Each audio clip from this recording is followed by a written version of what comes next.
A cantora Rita Lee nasceu em São Paulo, em 31 de dezembro de 1947.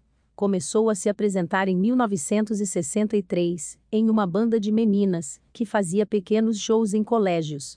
Ao longo de sua carreira, vendeu mais de 55 milhões de discos.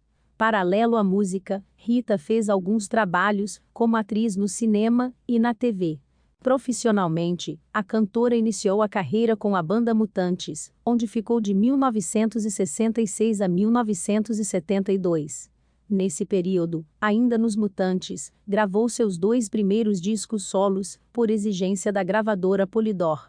Em 1972, Rita foi expulsa da banda, por seu marido na época, Arnaldo Batista, que alegou problemas de relacionamento e incompatibilidades artísticas com os novos rumos musicais que a banda estava tomando. Em 1974, após um período reclusa, decidindo se continuaria ou não com a carreira, fez algumas apresentações, sem muito sucesso. Decidiu então criar uma nova banda, Tutti Frutti. O primeiro disco dessa fase, chamado Atrás do Porto Tem uma Cidade, foi gravado no Rio de Janeiro. O sucesso veio mesmo em 1975, quando lançou pela Som Livre, o álbum Fruto Proibido, com sucessos como Ovelha Negra, Agora Só Falta Você, entre outros. Esse disco é vendido em diversos países, e é considerado um dos melhores discos de rock brasileiro. Em 1976, grávida, Rita foi presa por porte de maconha. Um dia estava começando a abortar na prisão, quando a cantora Elis Regina foi visitá-la. Vendo a situação, ameaçou fazer um escândalo caso Rita não fosse socorrida. Mas eu pensei muito em você, aquela época que eu fui presa, que a gente se sente super sozinho lá dentro, vendo o sol nascer quadrado, aquelas coisas. Aí eu recebi uma cartinha sua, lembra? Você falando que tinha levado seus filhos lá para me verem e tudo, então eu fiquei achando, eu falei, poxa, se essa é a pimenta, é uma pimenta muito doce. Em 1978, após a gravação do disco Babilônia, Rita decidiu abandonar a banda Tutti Frutti, para fazer parceria com o seu namorado Roberto de Carvalho. A partir daí, a carreira da Rita mudou, já que passou a fazer um som mais pop e romântico, deixando o rock que fazia nos anos 70 em segundo plano. A dupla começou a vender milhões de discos e emplacar diversos hits e músicas em trilhas de novelas. A dupla fez muito sucesso ao longo da década de 80, mas em 1990, com a vendagem de discos caindo, resolvem se separar profissionalmente. Roberto viaja para o exterior e posteriormente grava seu primeiro e único disco solo. Rita faz alguns trabalhos na TV, como as novelas Top Model e Vamp. Em 1990, sem banda, Rita é convidada para um tributo a Elis Regina, onde se apresenta acompanhada apenas do violão. Rita se anima com a apresentação. Sem pretensão, lança um show de voz e violão. Nessa época, diferente dos anos 80, quando se apresentava em estádios, Rita passa a se apresentar apenas em casas de shows e teatros. Devido ao sucesso, acabou sendo lançado em LP e CD. Em 1993, ainda sem Roberto de Carvalho, entra em estúdio para gravar um novo disco. As gravações se dividiram entre Rio e São Paulo.